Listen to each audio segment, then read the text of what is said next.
এখানে তুমি দাঁড়িয়েছো দিয়ে ঘুড়ি উড়াচ্ছ, তাহলে সুতো কোনটা বলো?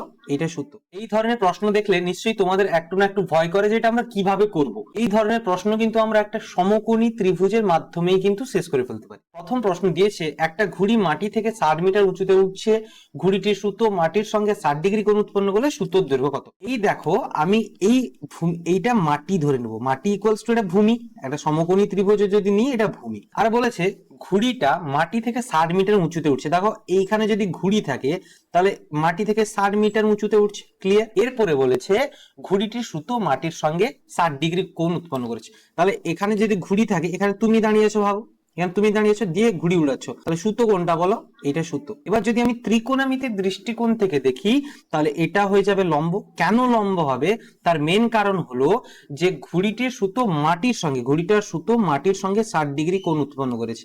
আর 60 ডিগ্রি অর্থাৎ যে কোণটা নিচ্ছি তার বিপরীত বাহু কোনটা? তার বিপরীত বাহু হবে লম্ব, যেটা হলো এই যে পার্টটা, ঠিক আছে।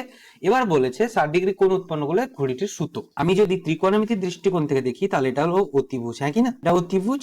এবার দেখো লম্ব আর অতিভুজের মধ্যে সম্পর্ক চেয়েছে, আর কোণ আছে 60। লম্ব আর অতিভুজের মধ্যে সম্পর্ক কি বলো? লম্ব বাই অতিভুজ equals to sine theta, sine 60 degree, হ্যাঁ কি না? লম্ব কত বলো? লম্ব দেওয়া আছে 60, অতিভুজ আমি জানি না, এক্স ধরে নিলাম। সাইন 60 এর মান কত? √3/2। কোনাকুনি গুণ করো, √3x ইকুয়ালস টু 120, বা x সমান কত?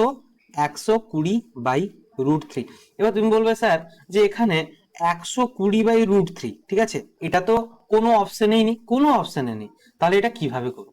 কোনো অপশন আছে দেখতে পাচ্ছ? নেই। তাহলে এটা কিভাবে করবো? দেখো 120/√3 কে আমরা একটা কাজ করতে পারি, এখানেও √3 দ্বারা গুণ করলাম, এখানেও √3 দ্বারা গুণ করলাম, দিলে হয়ে যাবে কর্ণী নিরসনটা, কর্ণী বলা, হ্যাঁ।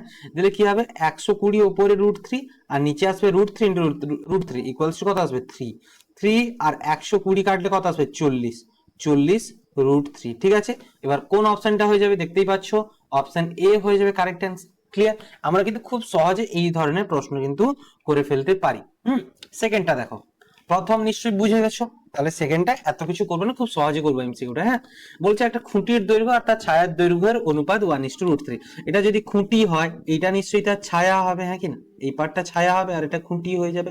এদের অনুপাত বলেছে 1:√3, তাহলে এটা যদি 1 হয় এটা কত হবে? √3। আর একটা থিটা অ্যাঙ্গেল দরকার, কোণ কত? তাহলে সূর্যের উন্নতি কোণ, তাহলে সূর্য যদি এখানে থাকে তার উন্নতি কোণ কোথায় আসবে বলো? এখানে। থিটা ধরে নিব, আর থিটা হয়ে গেলে tan থিটা ইকুয়ালস টু লম্ব বাই ভূমি। এটা লম্ব, এটা ভূমি, আগেই যেটা করেছি একই রকম, লম্ব বাই ভূমি বসিয়ে দাও। বা tan থিটা ইকুয়ালস টু লম্ব কত? লম্ব হলো 1 আর ভূমি হলো √3, ঠিক আছে। এবার tan থিটা, tan কতর মান 1/√3? tan 30, তাহলে থিটা ইকুয়ালস টু কত বলো? Theta equals to 30। তাহলে অপশন কোনটা হয়ে যাবে বলো? অপশন এ হয়ে যাবে কারেক্ট অ্যান্সার।